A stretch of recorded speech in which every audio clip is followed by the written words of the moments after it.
la bataille n'est pas terminée pour Meghan Markle.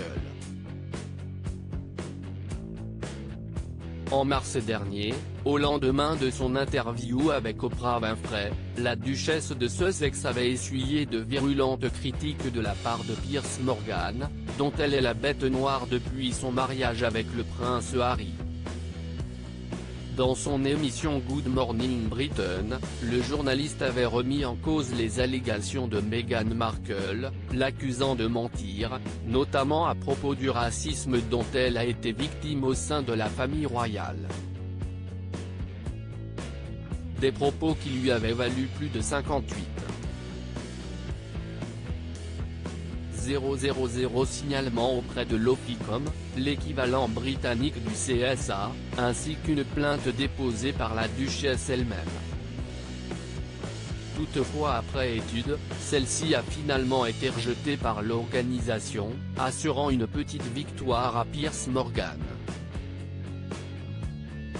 En accord avec la liberté d'expression, Mr Morgan avait le droit d'affirmer qu'il ne croyait pas aux allégations du duc et de la duchesse de Sussex, d'avoir et d'exprimer un point de vue qui remet en question leur avis, a ainsi déclaré l'Ofcom, dont le code autorise à la fois les individus à exprimer leur position, vivement et de manière argumentée, y compris celles qui peuvent être dangereuses ou hautement offensantes.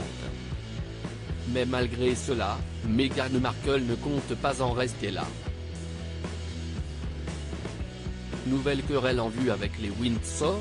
Comme le rapporte The Sun, l'épouse du prince Harry est en effet plus déterminée que jamais à avoir le dernier mot sur Piers Morgan qui la persécute depuis son entrée dans la famille royale. Elle convaincra tous ses partisans que c'est ainsi que fonctionne la Grande-Bretagne.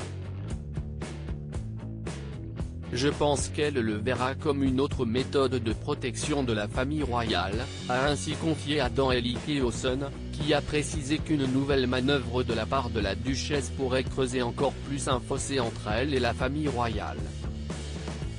Une nouvelle offensive qui menace donc le journaliste, qui de son côté s'est délecté de cette décision de l'Ofcom. Je suis ravi que l'Ofcom ait approuvé mon droit de ne pas croire les allégations incendiaires du duc et de la duchesse de Sussex à Oprah Winfrey, dont beaucoup se sont avérées fausses, a-t-il ainsi commenté sur Twitter, scandant une victoire retentissante pour la liberté d'expression et une défaite retentissante pour la princesse Pinocchio.